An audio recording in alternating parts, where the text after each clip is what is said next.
Throughout my career as a detective, I have conducted more than 1,000 interviews of victims, witnesses, and suspects of crime. The last 10 years, I've been offered the role as an advisor and teacher at national police universities and academies around the world. Following my PhD on errors of justice, I also hold a position as a guest researcher at the National Center for Human Rights at the University of Oslo. And in this lecture, I've been asked to present the concept of investigative interviewing. I will tell you why the Norwegian police had to change its practice from traditional confession-oriented interrogation techniques to more open-minded and research-based investigative interviewing techniques.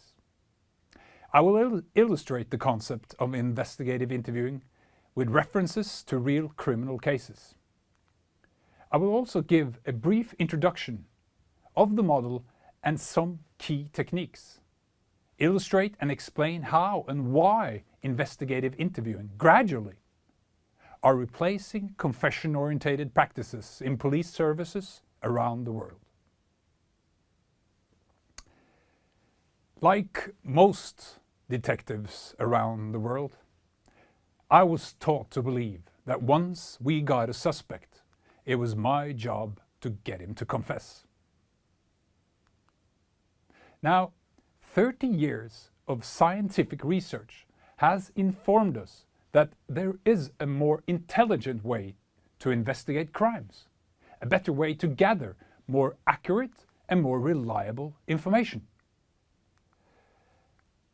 The turnaround operation from confession-focused interrogations to information-gathering investigative interviewing requires a change of mindset. We have to teach our detectives to think differently, to provide them with knowledge and methodology that stimulates them to identify alternative hypotheses and actively test them, rather than pursuing information confirming their belief of guilt.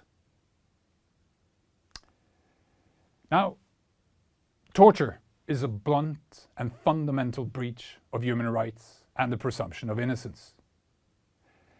Psychological manipulation and other coercive interrogation techniques designed to make people confess may not be as brutal as physical torture, but these psychological modifications are only different means to achieve the same end, namely to get the suspect to confess. The mindset of the detectives remains the same, stimulating nothing but tunnel vision and the planting seeds of coercion. If we want to develop our police, we have to provide them with an alternative. If you take away a tool from a practitioner, you need to replace it with a new one, a tool they find applicable. In many countries, that tool, unfortunately, is still torture. As we soon shall see, in my country, that tool used to be psychological manipulation. In order to change and develop our police, we need to provide our police officers with an alternative. And that alternative is investigative interviewing. This is my firm belief that if we teach the police the concept and philosophy underpinning investigative interviewing, we can actually operationalize the presumption of innocence in a sustainable and effective way.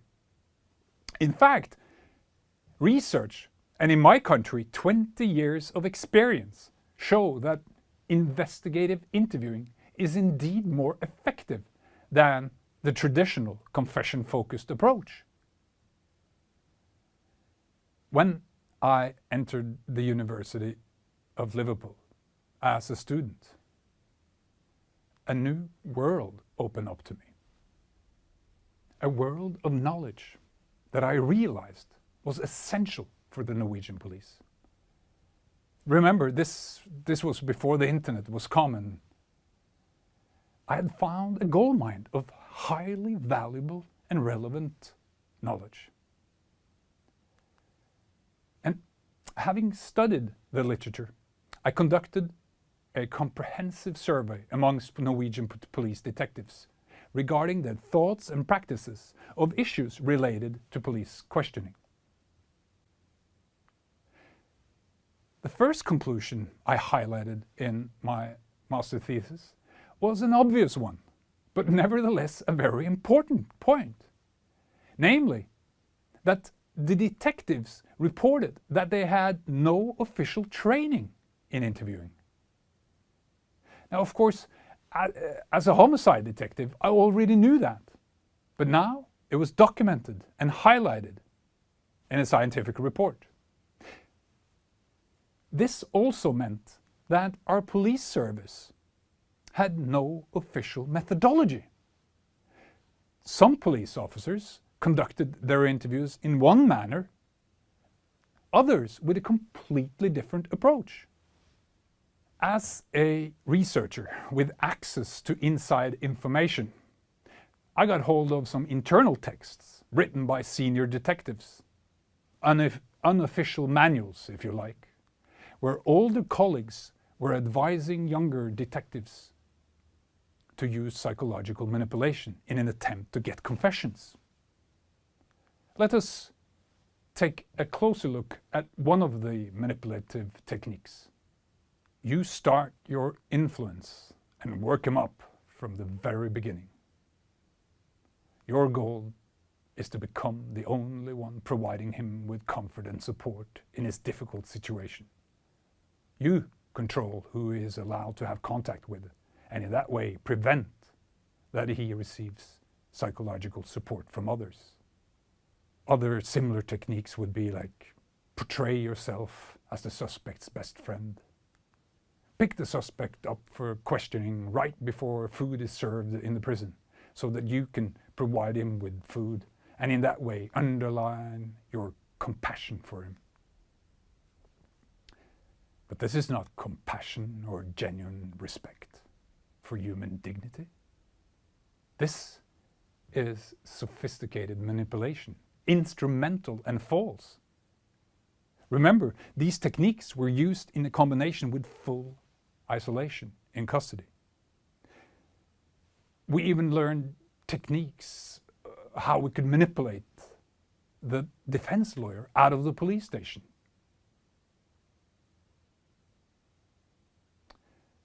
In these internal manuals, there were no references to human rights, no references to the presumption of innocence, not a single word about the fact that the suspect could be innocent.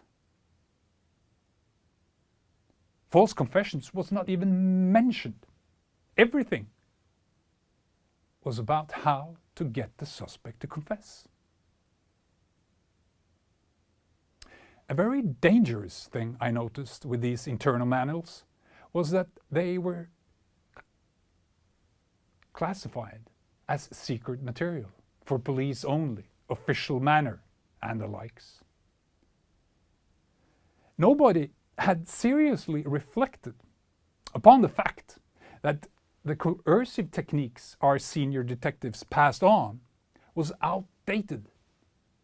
They were typically picked up from their own bosses, retired long time ago.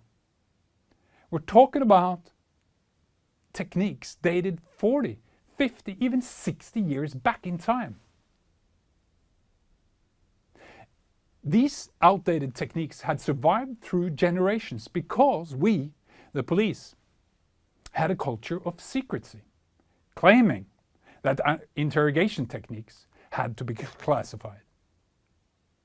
The society around us had developed in a democratic way.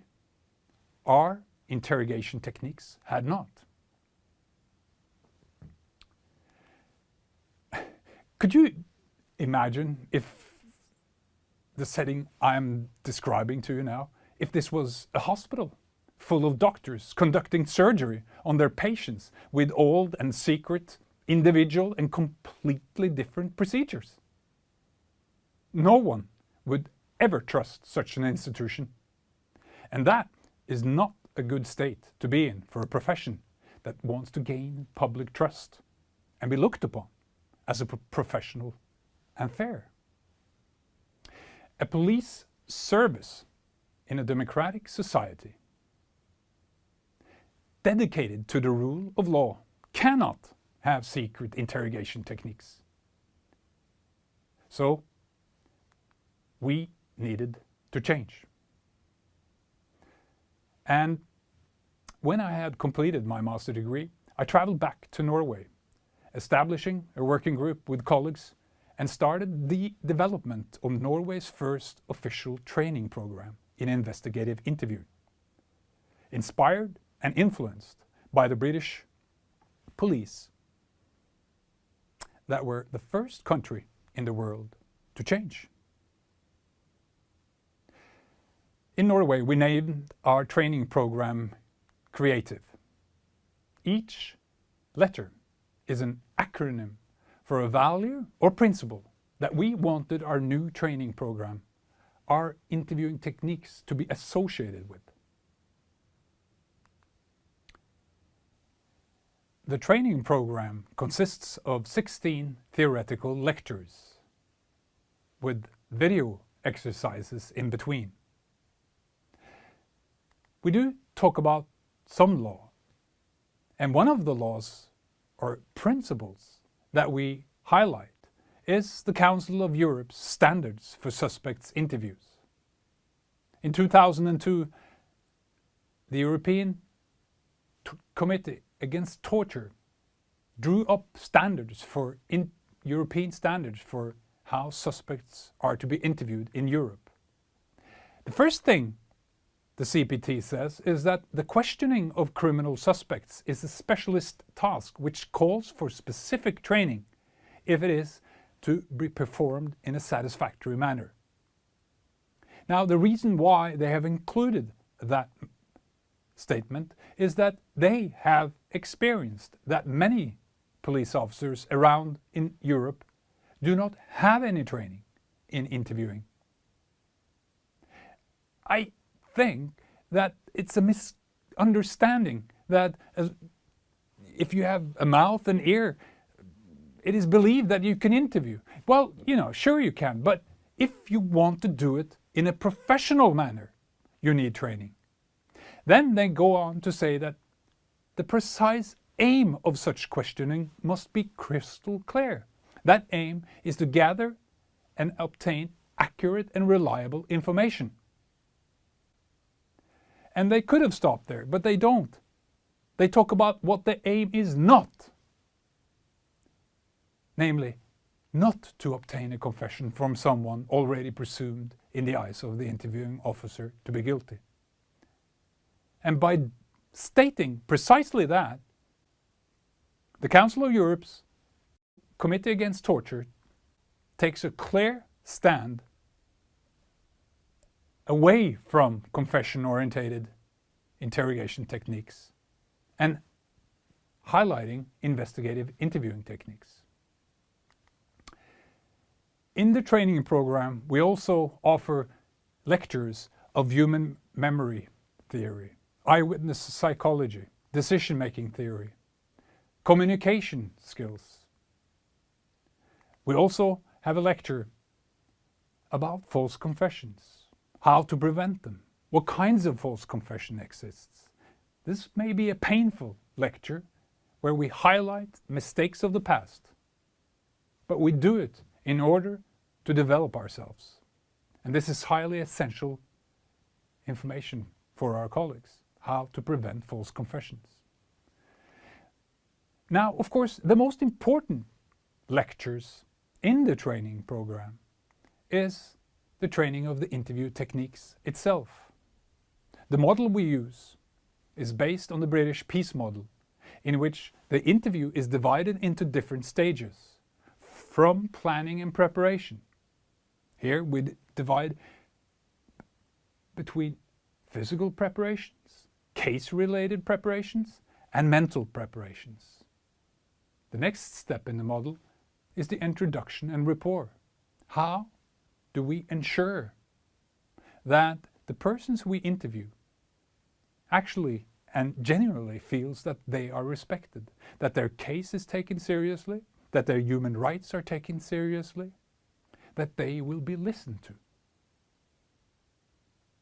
When rapport, genuine rapport, is established, the model allows those we interview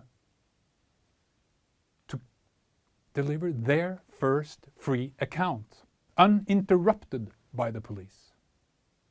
They are now given the opportunity to tell their side of the story. Here we teach our detectives active listening skills. Then it is time to ask questions in the clarification and disclosure stage. What kind of questions should we ask? In what order should we ask them? What kind of questions do we not ask? Then we train how to close the interview in a professional manner. Also included in the model is the evaluation stage, when the interview is over. The best detectives are those who evaluate their own performance each time. What went wrong? How can I improve myself?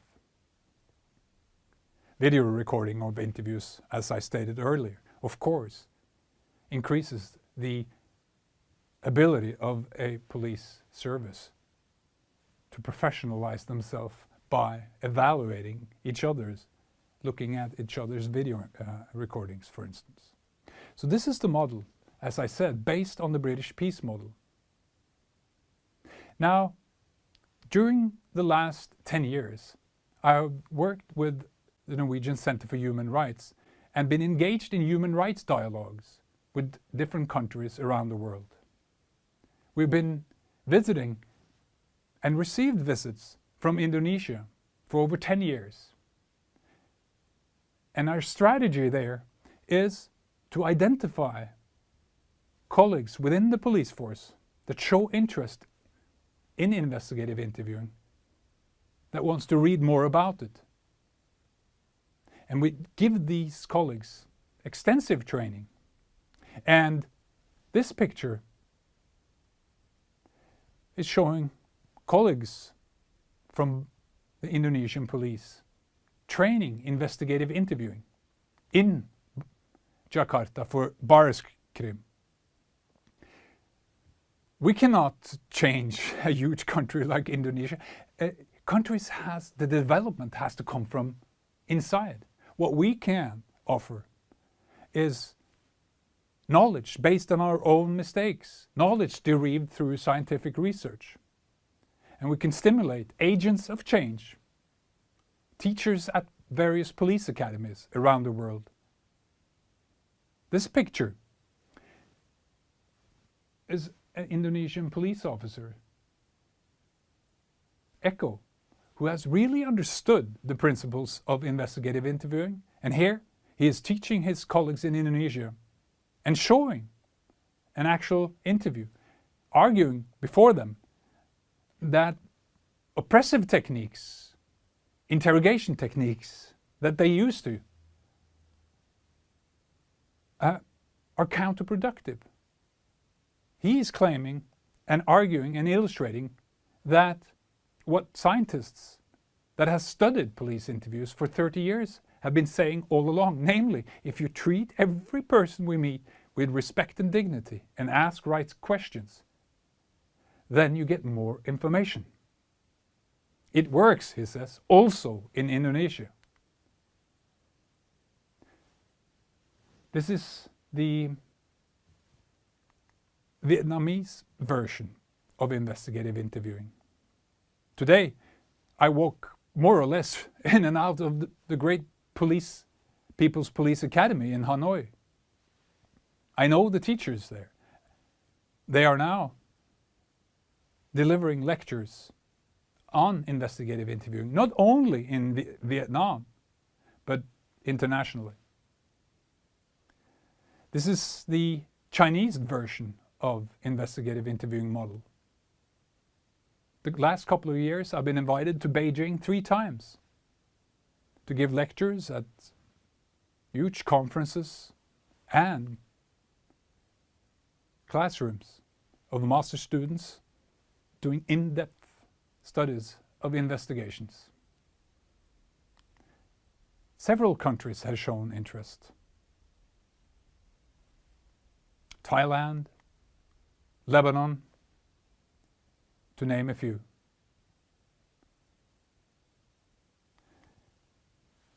Now, in some cases, it is argued or believed that investigative interviewing is some kind of a soft approach, soft interrogation.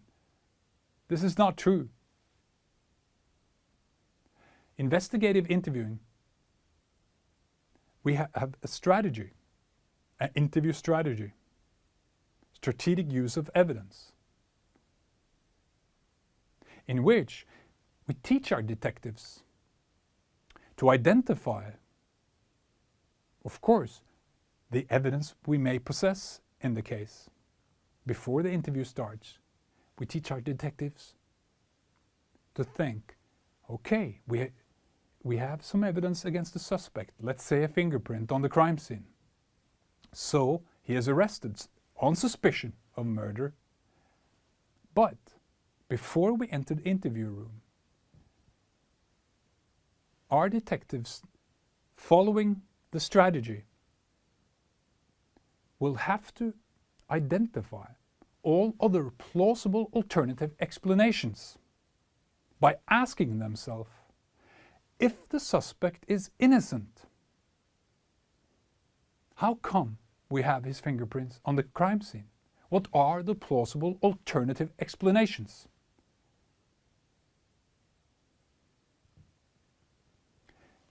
Perhaps he's a carpenter, that he did some work in the apartment. Perhaps he sold some furniture to the victim. Perhaps he has been there on a party. There are many alternative plausible explanations. If he is innocent, there is an alternative explanation. And we are teaching our detectives to identify all these alternative explanations before the interview starts and then actively test them. We are teaching our detectives to look for information confirming innocence. But if our detectives cannot find information supporting hypothesis of innocence, well, then the case against the guilty suspect is strengthened. In this way, we assist our detectives to operationalize the presumption of innocence. And this stimulates their open-mindedness because the methodology will force them to identify all the defense hypotheses. And this strategy is highly effective. As I said, if the suspect is guilty and we have tested all other plausible alternative explanations, it is very hard for the guilty suspect to come up with the false alternative explanations because we have already tested it. Now, some people can also argue that investigative interviewing may be fine in your country, a small country, a peaceful country with a low crime rate, and that investigative interviewing is impossible in larger countries with higher crime rates and more dangerous people, etc. We can't be that soft or whatever. But this is not true. We have used investigative interviewing in hundreds of homicide cases. And I'm going to tell you a story. It's a very sad story.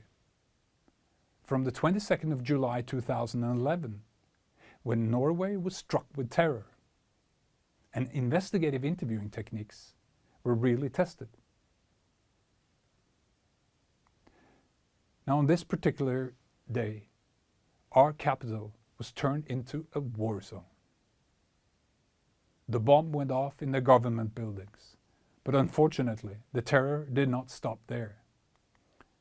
Anders Behring Breivik continued to the island of Utøya, where youths, children, had gathered for a political camp.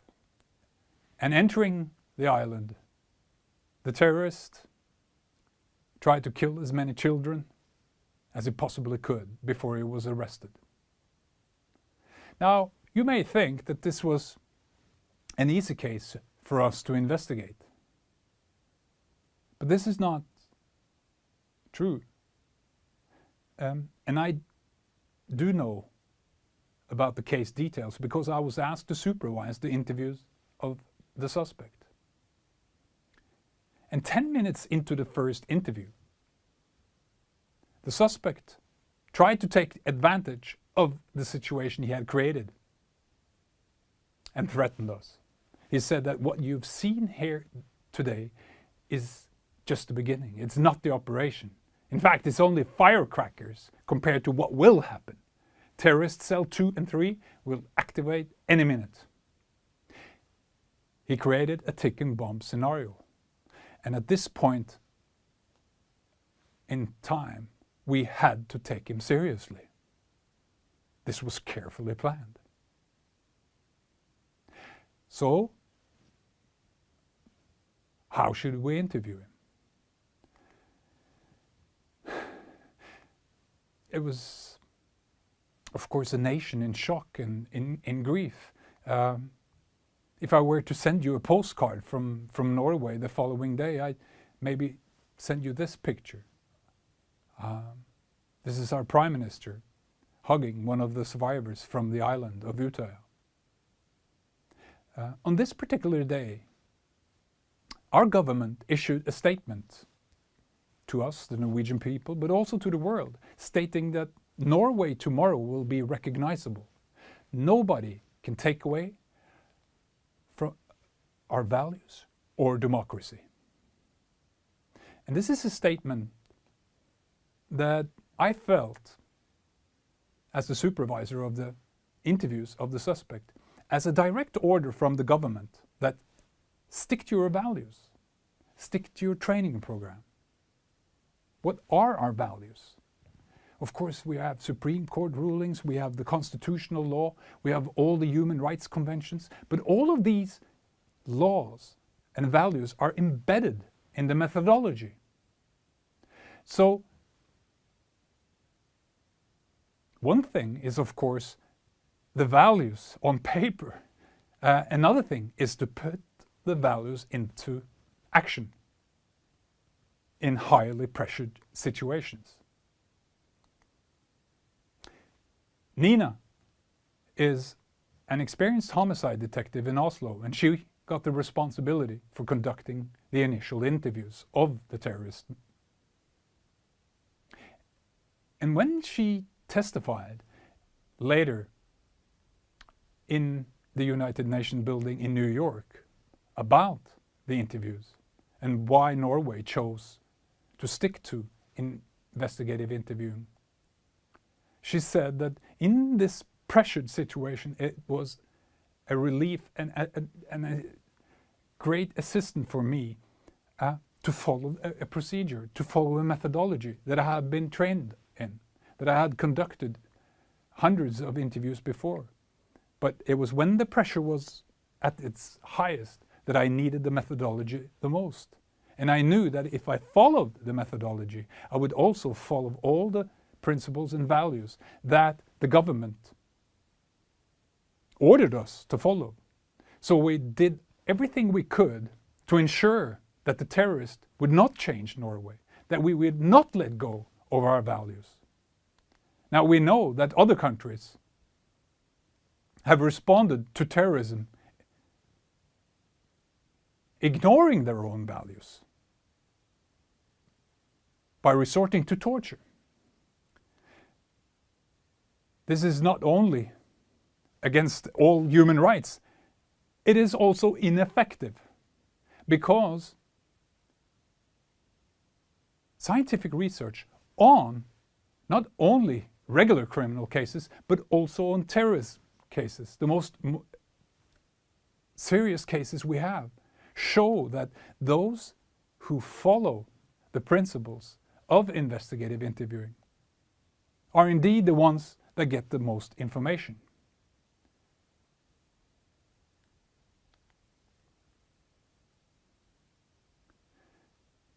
Now, it has been internationally recognized that there is a movement around the world for a change.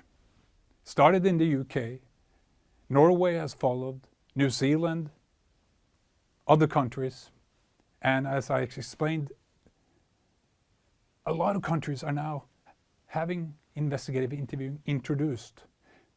But change has to come from inside. It's not a change that can happen overnight. But we can dedicate ourselves. And the United Nations have decided, after they received a report from the Special Rapporteur against Torture, Juan Mendez, in 2015, he argued before the General Assembly in New York that the world has to come together and draw up a set of global guidelines for police interviewing, because he had seen, like many other human rights defenders, that unfortunately coercion, manipulation, and even torture still continues to happen in police interviews today. So Juan Mendez wanted the United Nations to come up with a set of global guidelines. And he invited experts from all over the world and listened to them and decided quite early on that we will go with investigative interviewing. It is based on science, it is founded in human rights, and research show that it is also a more effective way of solving crimes. So today, an international group of experts have completed the 5th draft of the global guidelines, and I do hope that they will be issued by the United Nations within the next year. So thank you very much for listening, and thank you for your time. If you want to read more about investigative interviewing, the good thing about it is that it is not a business. It's not a private company. It is a methodology based on science, where knowledge is shared for free over internet, in universities, in police academies that has adopted it. Thank you very much.